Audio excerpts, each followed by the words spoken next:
Hi everyone, hope you're doing well from whatever you're watching this channel, depending on your time zone.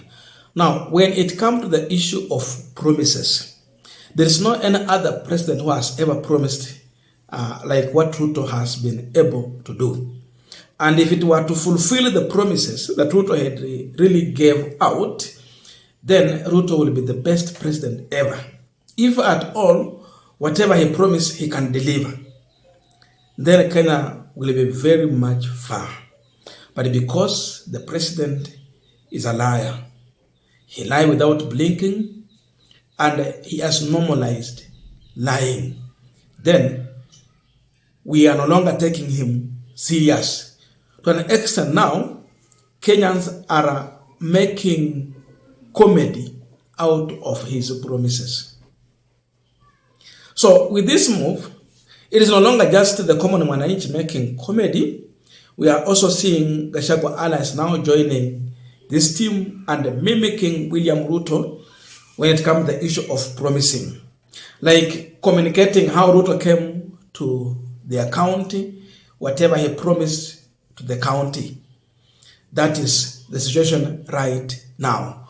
When you listen to Nyandarua Senator Kaba Methu, he made a joke in the town, and he really just mimicked William Ruto.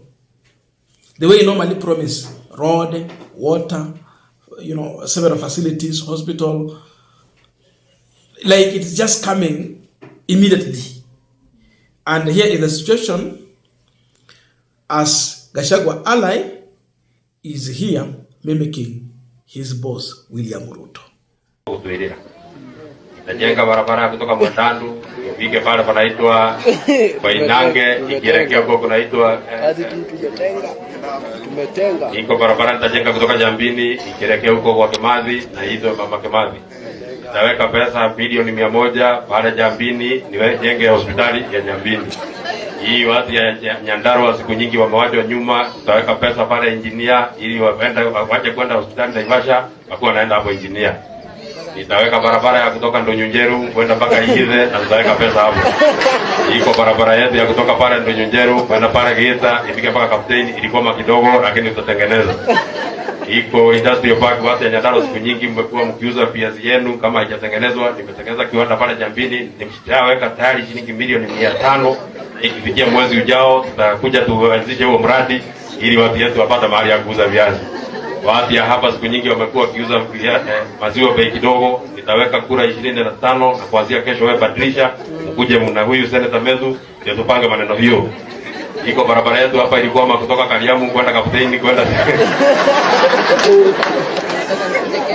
Now we are continuing this panel discussion, but just a quick request for those who are watching this channel and you have not subscribed, please consider subscribing.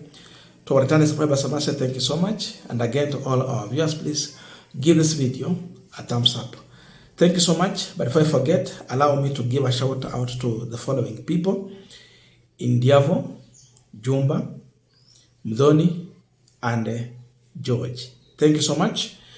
I've received your support. Actually, it is Christmas, and you guys, you said you are going to share your Christmas with me. So I have to appreciate you. And for those who are willing also to share their Christmas surprise with us here, you can do so. I think you have the number, and for those who don't have, you can do it through 0708340092. The name is Charles. Now back to our discussion. When you listen to Senator Kaba Methu, he's no longer supporting William Ruto. This time around, he has decided to stand with the truth. And by standing with the truth, you have to shame the devil. So what Senator Methu is doing here is to tell Nyandarua people how they were lied to. By the fact that he's mimicking William Ruto, he's not here, to entertain the public. He's here to inform the public, even through the comedy. We have very many ways of delivering a message to people. You can do it through songs, poetry, you can make a comedy. And for here, he was making a comedy. But through that comedy, he is delivering a very strong message to the people of Nyandarua. That if you had hope in one William Ruto that is going to deliver his promises, kindly forget about it. And he lists the number of promises that Ruto used to give. That when he walked to Nyandarua County, he will promise road, he will promise water, he will promise schools, he will promise health facility, so many things, free Wi-Fi. But go and check in each and every county, whatever Ruto was able to promise, did he deliver? Or let us do it this way. Just go and check on the promises that Ruto gave when he walked into your county. Kama unatoka Vihiga, kama unatoka Kakamega, Bungoma, Trans Nzoia, Nandi, kama wewe ni mtu wa Nyandarua kule, whichever county you're coming from, kama ni Migori or Kisumu, has Ruto ever delivered the promises that he gave while he was on the rooftop of his vehicle? Has he ever delivered them? Kwa mfano mimi hapa Vihiga, I can remember so many promises that he normally gave when he come to visit this county. He even got an extent of launching the project. But the issue of now, the project kicking off or completion, it becomes a big problem. Huko amenoti paka na barabara, paka zile za kwenda kwa Mudavadi huko chini. Saizi ni matope tupu. That is the man we have in the State House.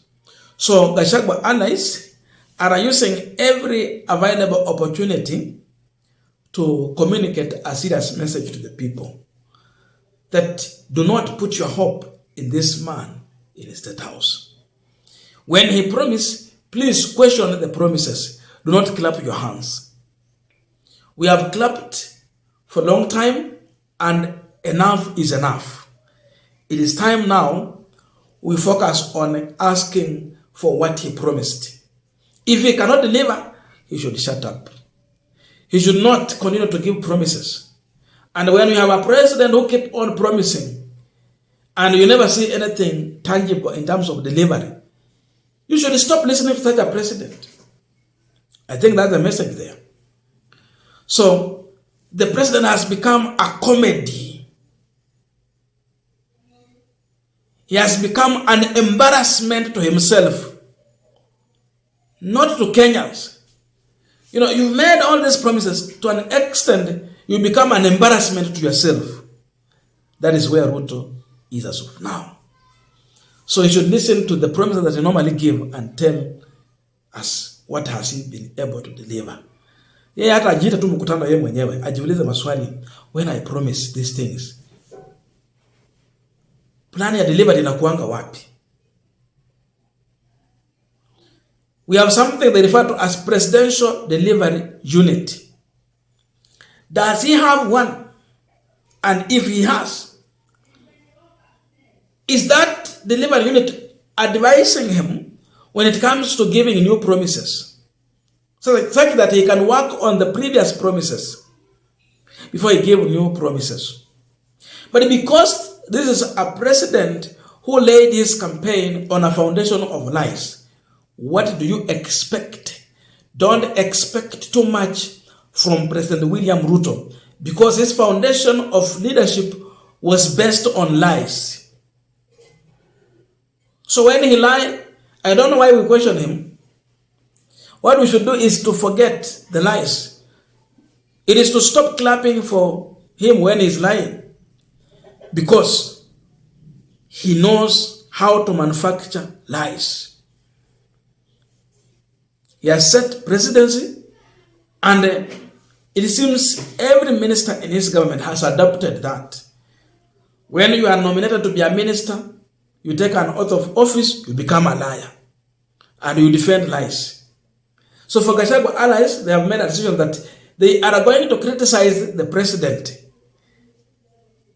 On the various promises he gave out, they will criticize him. And they are, of course, playing an oversight role. So Medu is busy doing the oversight role. Because he's here to remind the president, you promised these things. But we have learned that your promise was hot air. Hatuwezi kula uongo. the man of lip service. That's the situation we are in now. So people are waking up. As you wake up from slumber, what you should just understand going forward, when Ruto comes to your area, please stop clapping for him.